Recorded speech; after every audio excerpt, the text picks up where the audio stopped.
I'm doing a HYROX in 8 weeks. I only properly started hybrid training maybe 2 or 3 months ago. I was doing CrossFit before and it is a big shift. And I've been talking about this online. I've been doing my summary videos and also on Instagram, and I've been getting a lot of backlash. And what really stuck out to me is people don't like you to be messy and human and like a regular person online. I'm literally 5 months postpartum. I'm just trying to focus on my own little goals, but I've had people being so nasty to me online. A couple of girls decided to like full on laugh at me. It's been some girl on girl crime here. In one of my Instagram posts the other day for like not being fit, even though I literally am fit. Like a lot of the things I can do prove that I'm fit. There are things that I can do that if I was not fit I wouldn't be able to do. They were laughing at me because I might be slow, and it literally doesn't matter if I'm slow. It doesn't matter if I'm last in HYROX. My goals are just to complete it. My goals are just to complete my 5k that I have like next week. It doesn't matter what speed I do it in.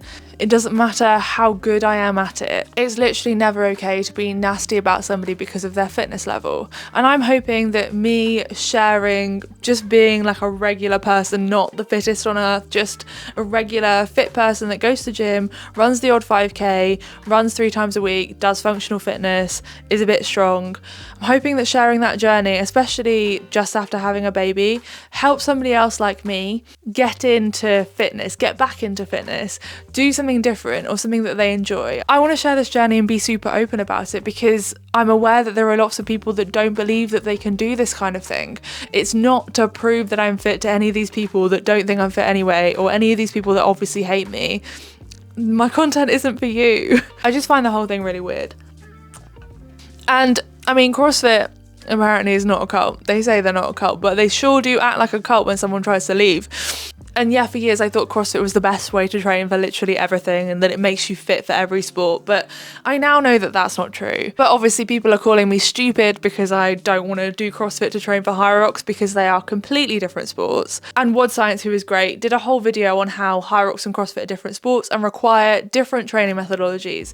I highly recommend his channel because he brings up a lot of studies and like literal evidence base behind different training methodologies. Yes, science! So it literally doesn't matter what you think. Think what you want about how I train. I'm just doing it for me. I'm just trying to complete my HYROX, and I don't care what time I do it in. I don't care if it takes me 24 hours. I'm gonna complete my HYROX. So I'm gonna start where I left off in my last hybrid training update video. If you haven't seen that, go back and watch it if you want to hear about the first part of my journey. But at week 5 of Couch to 5k, I had a massive jump from 8 minutes to 20 minutes of running, which was crazy. And I didn't know that I could do it, and I thought I was really going to struggle. I just decided that I was going to go slow and steady and complete it. And despite all of the thoughts in my head screaming at me that I wasn't going to be able to do it, I managed it. My first 25-minute run. Slow and steady. But I totally get why people quit on week 5. It goes from like run walk intervals to just long runs. And around that time I also did a hybrid competition. There's a video on that if you want to listen to how the whole thing went, but long story short, I back squatted a shit ton of weight, and then I also ran a 1,200 meters, which I didn't think I was going to be able to manage because I've not been tracking my distances for my runs this whole time. But I was thrilled that I did it, and I didn't have to walk. I ran the whole thing, I completed it, and I was so proud of myself. But yes, I was slow for the haters, for people that think I'm shit and want to be horrible to me because I'm slow at running. Yes, I'm slow at running. That's fine. I am running. I'm probably doing more than you. There's nothing wrong with being a slow runner. And then after this hybrid competition, which by the way we came 3rd in, I was so inspired and so determined to finish my Couch to 5k that I signed up for a 2k run, which is happening this weekend, and a 5k run, which is happening next weekend. The 2k run is like a Santa run around the Eden Project, which is going to be really good fun. And I just wanted to do something Christmassy, but I can't wait to see how that goes. In fact, I probably will have done it by then, so I'll put a video clip up if I have done it by the time I'm editing this video. By week 6 and 7 of Couch to 5k, I was running longer distances, and up until this point I'd had calf pain. I don't know why it was. My muscular endurance wasn't that great. especially when I started, and I figured the longer I started to run, the more my legs, my ligaments, my joints would get used to it. And I also started adding in a little bit of warming up, a little bit more warming up, some calf raises, some ankle twists, that kind of stuff. And by week 6 and 7, my calf pain had basically gone. I was running like 27 minutes. At this point, I am still doing CrossFit sessions. I'm doing 1 CrossFit session a week, 1 HYROX focused functional training session a week, and 3 runs. Running is my weakness, so that makes total sense to focus mostly on running. That's going to have the biggest impact, and I'm strong, so it's unlikely I'm going to lose the amount of strength that I have or like functional fitness skill base by doing more running. I'm probably going to get better all round at HYROX by doing more running. I also started to dig in a bit more into heart rate zones and watching some of Waz Science's videos. I bloody love his videos, they're so good. What I know from previous triathlon training, it's not good to always be in zone 5, zone 4 and zone 5 high intensity. It doesn't build a cardio base. You don't have a good aerobic base if you constantly train where you're using more lactic acid than oxygen. And looking back at my Whoop stats, what zones I've been training when I've been doing CrossFit, and then also thinking about adding in more zone 2, zone 3 cardio in my HYROX session. I can't do it in zone 2 though. It has to be zone 3 because I just don't have so apparently my body, and I asked ChatGPT about this as well, my body defaults to high intensity because I've adapted to that, because I've had so many years of high intensity training. My body knows that it's got good capacity there, so it defaults to that automatically instead of staying in something like zone 3, which would be more comfortable, more sustainable. But I was struggling with this inner battle with the CrossFit brainwashing that it is the best way for you to get fit. And I ended up asking ChatGPT if it is the best way for you to get fit. So we're doing a CrossFit class that's usually around 15 minutes. That's the average CrossFit class time. Be a good way to train for a HYROX. No, just doing 15-minute CrossFit waddies in zone 5 would not be enough for HYROX. You need a balance of running, functional training, and race-specific exercises to fully prepare. CrossFit classes alone won't cover all the demands of the event. Fair enough. It didn't say waddies. It does sound like it said waddies. It says wads, but bodies is. So yeah, just doing CrossFit in order to train for HYROX is not a good idea, and I realised that I needed to add in more zone 3. So my functional fitness HYROX classes ended up being very zone 3 based sessions. My runs are also in zone 3, and then I've got like an interval run that I'm now doing at the end, which is more zone 4. So most of my training, and they say it should be 80-20, 80% being in the zone 3 or below, is in around zone 3. Here's the table of what my training sessions look like right now. And this wouldn't be right for most people, especially if you're better at running than I am, but this is what's right for me at the moment. On my hybrid training programs that I give to my clients, it's a different sort of split because it's based off of what most people need. There is a running bias track and a strength training bias track so that you can pick between the two. But most people do need a little bit more functional training sessions. It's just that my strength is up there, and I'm not going to lose a dramatic amount in the space of 9 weeks or 8 weeks. It's probably 8 weeks now. So I did find in my CrossFit sessions that I do, I am getting worse at intensity, and that is not a bad thing. So what was really interesting is I did a workout that was rowing and wall balls, and as the time went on, it got more and more intense, and I felt so comfortable in like the zone 3 steady state long duration stuff. That was amazing. And then I got to the end bit and I was like, oh my god, and I could tell how much worse I got because I used to be comfortable in that end bit of the workout, in the short sharp last couple minutes. And the fact that I'm getting worse at intensity isn't totally a bad thing because I'm getting better at the part that matters to me, which is the aerobic base that I need to build. What's really nice about my training right now is it's so varied, and you can really see this with the comparison on my Whoop. It's like multicolored now, and a couple of months ago it wasn't. It was just one color because I was just doing one sport, and now I'm doing so many different things. I'm finding my training so much more enjoyable. It's honestly great, and I've been watching more hybrid content. I love Nick Bare's stuff. What's really interesting is I'm hearing something that I'm not used to hearing in the CrossFit space, and that is people like Nick Bare, who are pretty well respected, saying stuff like it's not good to be going high intensity all the time, that you should only be doing that like very occasionally, and that most of your workouts should be at the moderate intensity, which lines up with what I've been saying about zone 3 and keeping in the like aerobic base building zone. My running coach Jeff Cunningham says it's better to be consistently good rather than occasionally great. It's really easy to crush yourself, obliterate yourself. And there's a time and place to go to this dark place where you're really just in it during the workout. But if you do that every single time, every single day, every single workout, and you bury yourself and you bury yourself and you obliterate yourself, you're digging yourself a hole. But going in and just crushing ourselves every single time is not actually going to facilitate the growth we want. It's just going to keep breaking us down. The goal is quality, not just obliteration. But it's so mad to hear people talk about not overtraining, because I feel like for so long it's almost like a badge of honor if you're overtraining, like especially with my difficult relationship with exercise that I've had when I was doing like double days at one point. I just feel like I was never doing enough. So it's so refreshing to hear that from people within the hybrid space. My body feels so much better not trying to beat it to a pulp every single day. I feel like I'm literally working like immediately after training today. I did a 45-minute hybrid based session, HYROX session this morning, and I came in, had a shower and got straight on with work. And that would not happen if I was doing CrossFit before, if I was doing like the really intense stuff. I just feel knackered for the rest of the day. My body feels like pretty exhausted. And I thought that was always a good thing, and I needed to be like sore and tired, and that if I wasn't, then I wasn't working hard enough.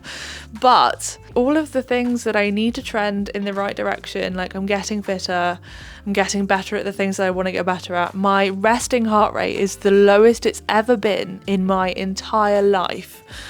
FYI, it's 49 beats per minute as an average. One day it was 47 beats per minute, but average currently 49 beats per minute, sub 50 beats a minute. And that's not the whole picture of health and fitness, but it is one. And it's honestly, I can't believe it. It's crazy. But yeah, my body feels better. I feel healthier. I can be more involved with my child because I have energy to do that. I have energy to play with her, carry her up and down the stairs. She's getting pretty heavy. Like, I'm not feeling exhausted all the time. And that is so good for me mentally as well as physically. I actually feel the most beat up after my Monday CrossFit session. Yesterday, I think it was 15 minutes. The week before, it was about 7 minutes. And it seems mad that you can feel so beat up just doing like a 7-minute workout versus my 45-minute workout that I did today. And I feel like energized from that. And that's so good to feel.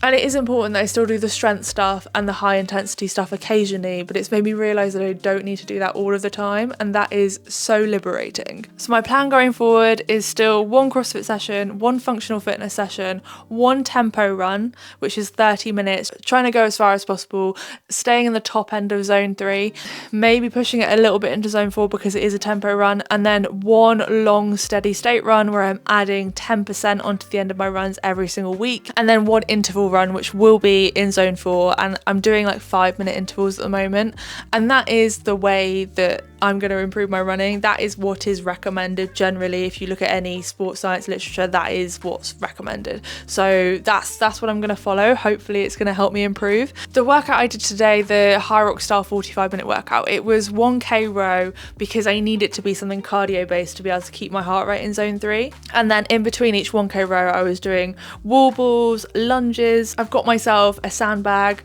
burpees. I'm practicing the step up burpee. After so long of doing jump up burpees, it's actually smarter to do step up burpees in HYROX. So that's what I'm going to do, and I'm practicing it. But I've got a bit of mobility restriction from having a C-section, and my hips are quite tight, so I'm trying to improve it. It's not going great. I need to do more stretching. But I was doing burpees to plate, and I was doing 15 reps of those and 20 of the wall balls and the lunges. I'm managing to do, in a 45-minute workout, sets of 20 wall balls unbroken. I used to be able to do sets of 30. I think my biggest ever was a set of 75. I did Karen. I used to love doing massive sets of wall balls. And I have heard that in HYROX you get a little badge if you do the wall balls unbroken. Maybe if I get to the end and I'm feeling fresh, I'll attempt it. Can you imagine? But yeah, I was really proud of the fact that I could do the sets of 20 wall balls unbroken in the middle of quite a long workout. And that's not something that I could do a couple of weeks ago. So I'm definitely getting fitter. And it's so amazing to actually feel myself getting fitter in an area that matters to me at the moment. And then there is something that I'm really struggling with. And it was kind of unexpected for this to happen to me over the space of my hybrid journey. Transitioning into a sport that I have never properly trained for, although I have competed in a HYROX, I've never properly trained for HYROX. And I didn't expect this to happen. I just wanted to train for performance. It wasn't a goal and will never be a goal of mine, because I have a history of eating disorders, and focusing on weight loss can be really triggering for me. And by triggering, we don't just mean I get a little bit upset. That's not what people mean by that. I mean that triggering means I might get sick again. So if my eating disorder is triggered, then I go back into the illness, get really unwell, all of my health metrics go to shit, and I'm back in an eating disorder, binging and purging, unable to control my relationship with food. Absolute nightmare. So I don't want to do that, and that's why I can never focus on weight loss. But I fully accept that I will be lots of different sizes throughout my life, and that my body will probably adapt to all the different stages that I go through on my fitness journey. Whether I transition into doing longer runs, maybe I run a marathon one day, or maybe I go back to doing weightlifting. My body is going to change to adapt to those different things, and that is okay. It's just I'm just not focusing on weight loss, but it's become unavoidable. And I know you'll probably say, oh, like you're still fat. Like if it's a troll saying this, you're still fat, we can't tell a difference, blah blah blah. I don't care. My goal isn't weight loss anyway. My leggings are falling down, my t-shirts are really baggy on me, and I wear a waist lead belt for my dog, and I've had to adjust it twice now, so I've lost about 2 to 4 inches off my waist. I don't weigh myself. I will never weigh myself again if I can help it, and it's just not something that I massively care about, but it is becoming a bit difficult for me to ignore. And this might not seem like a problem if you're somebody that really wants to lose weight, but for me it is an issue, because it's like a warning sign that if I start to get obsessed with it, and if I start to think about it more, or actively try and skip meals or become restrictive in order to lose more weight, then that is a sign that I'm getting sick again. So I have to keep a real monitor on it and make sure that I'm fueling my body, eating healthy, eating lots of vegetables, enough protein, enough carbohydrates, not being restrictive, and just exercising in the way I want to exercise. And I'm going to let my body do what it wants to do. And if I do end up losing more weight, then that is fine, but I'm not going to change how I eat. The only thing that maybe has changed a little bit is CrossFit used to make me super hungry, and doing the more steady state runs, the steady state cardio stuff, I actually feel less hungry after that. So I don't come home like ravenous needing to refuel. It's just really interesting, the impact on my body. I feel better physically, mentally, and it's just having an impact in lots of different ways. And I do like to see myself as a little bit of a science experiment, and it's just, yeah, it's weird. And I'm on this massive journey with fitness and things changing in my life, massive changes in my life, becoming a mum. And I'm okay with it all being messy and human, and I'm not going to present it as this perfect thing, because it's never going to be. I'm just trying to figure it out as I go along, and maybe if I share it with somebody else out there, then they'll be inspired to go on their own messy journey of trying to figure out what kind of fitness works for them. I've had a lot of regrets over the years of how I approach different parts of my fitness journey. If you want to hear more about my 5 biggest regrets that I have, then watch this video next. Thank you for watching, and I'll see you next time. Bye.